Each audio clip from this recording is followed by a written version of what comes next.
Hello, beautiful beings. It's Zay. So let me get this situated. So, hi. I'm in the Virgin Islands right now, and I visited with my friend who has family members here. So I tagged along. She asked me to go, so tagged along. And it's my first time being out of the country, even though it's still a U.S. territory. But it feels kind of like Florida. Not in the sense of, there's a lot of similarities. The U.S. Virgin Islands reminds me a lot of Florida. It's not, there are major things that are different, but in a lot of ways they're similar because they're next to the water, because of the palm trees, because of the weather, because of the culture and the people. But there's a lot of major differences. Florida has a lot of people there versus an island. So we're here, and being here makes me realize how grateful I am for what I have. Being here really helps put things into perspective, and just kind of like makes you appreciate what you have. I don't care to be the richest person right now, but I also know I'm not poor. Whatever, those are things, those are labels that we put on people, but based off the amount of money or the amount of things that they have. But I want to be rich in experiences. I want to be rich in love, rich in, health, rich in life. And so being here really does help you to see the things that we take for granted in America. If you aren't from here, or say you are from here, you've had family here, but you somehow got the chance to make something out of yourself, or you went to school and you decided, hey, I'm gonna start my life in the U.S. Virgin Islands. You can do that, especially being an American. You have that privilege, you have that right.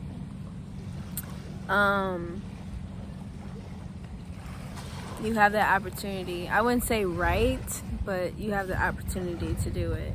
I don't know how the U.S. conquered the Virgin Islands. I don't know what happened, but I assume it's some type of war. But anyway, so as an American, you have that option to come here to the U.S. Virgin Islands, and you can live here if you want. But the people that have struggled to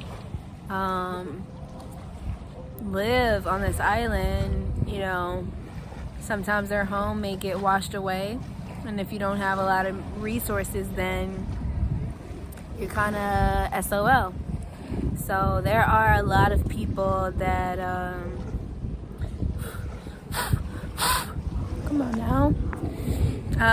So there are a lot of people that are retired, or they're working from home, or they just have an easier life. They come here and they have land here. So I'm literally looking at mountains with houses on it. And they're not huge mountains. Like, I've seen some pretty big mountains. But they're big enough.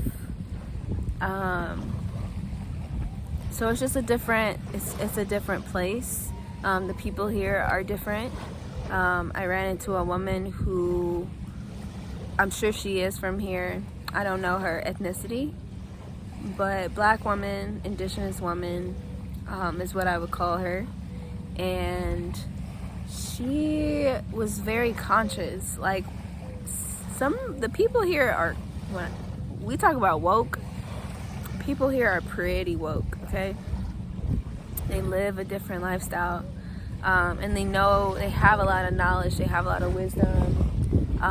They probably still have some past histories that they can share with you, versus people, you know, in the States, a lot of older people aren't living that long, and it's just because of the stress, it's because of the food, it's because of a lot of things, really. And not having the money to retire, right? But yeah, it's a different lifestyle out here, and being out here makes me want to travel more. I want to be more mobile. I know that I have to go back to my, you know, routine, which is not a bad routine, you know. I don't dread my life.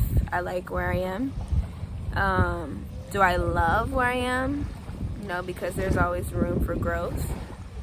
But I definitely see what I want to do with my life. I know that I can do more. I never want to settle for anything. So, you know, just take a hold of the opportunities that you have in front of you and make something out of it. I'm only 26, but life is so precious. Life is so short. You know,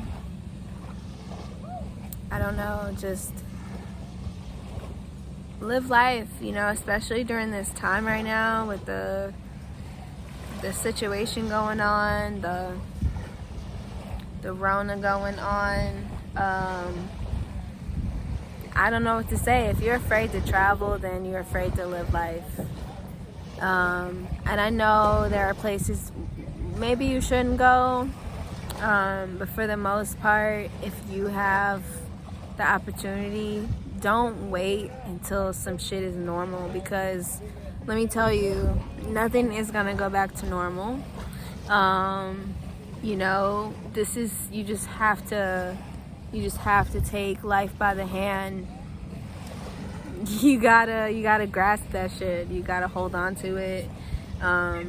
Sitting in the house every day, all day, waiting for shit to change is not the way to live right now. So this 2-week trip to the Virgin Islands was very much needed. I needed some time to clear my mind. I needed clarity. I needed a little peace in an unfamiliar place. Sometimes it can be uncomfortable, but the uncomfortable or the unknown does grow within you. You start to grow as a person. You start to gain perspectives. And this isn't the last time that I'm gonna travel. Like, I'm gonna be traveling so much more. I can see it in myself. I don't know how I'll get there, but that is my goal.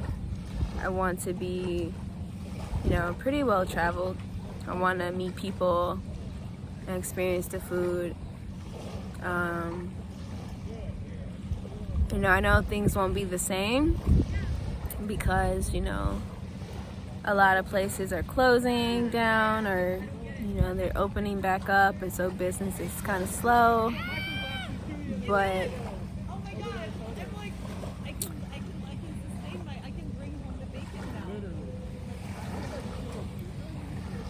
yeah, so there are people out here though, and people are living their lives, they're happy, and it just brought me to a state of reflection. It's like, what do you really want out of life? How are you gonna live the rest of your life, and what's next? You know, what's the next path? What's the next page looking like? And of course I don't know, but I'm ready for change, you know. I'm ready for change, and I want to gain more so that I can ultimately really allow my parents to travel. Like, I feel like that's just what they need. They're not really old, but I want them to like go places that they've never been, you know? I want to be able to take my dad to Mexico. I want to take my mom to Africa. Like, I want to be able to do that. You know? So, yeah, traveling with my family. But, yeah, it put me in a state of reflection because I'm not just doing it for myself. At the end of the day, like, I am doing it for somebody else. And so, it feels more motivating that way. But other than that,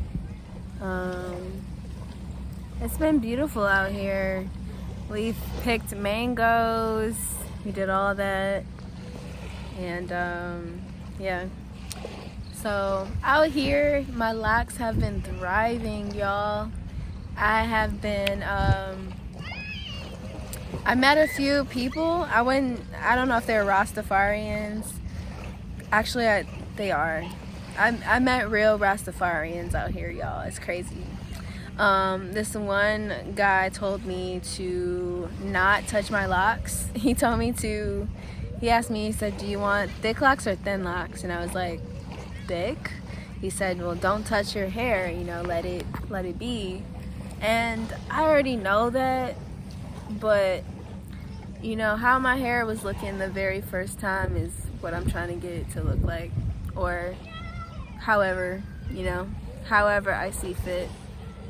So it's nice to take advice from people, but I know that, you know, I'm not truly a Rastafarian, so I don't have that belief that I shouldn't manipulate my hair. Twisting is not on my radar. I don't want to twist my hair.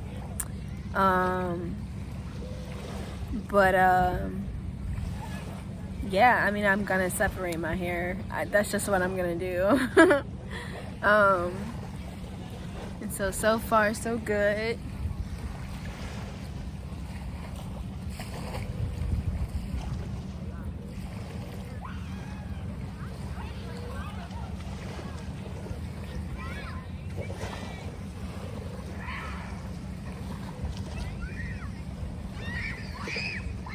Yeah, it's been looking pretty good.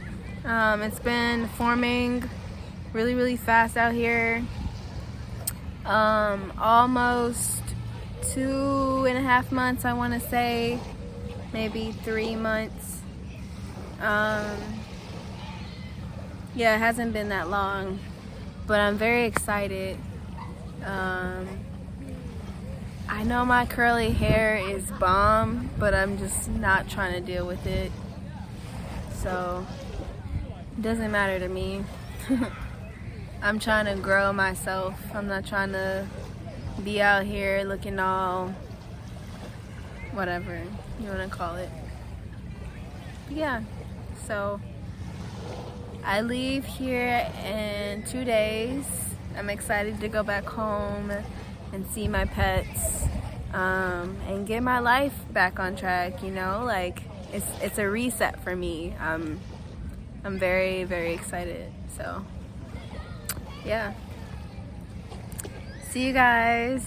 Hope you guys are traveling, hope you guys are, you know, learning new things and doing what you want to do in life. Yeah, so bye.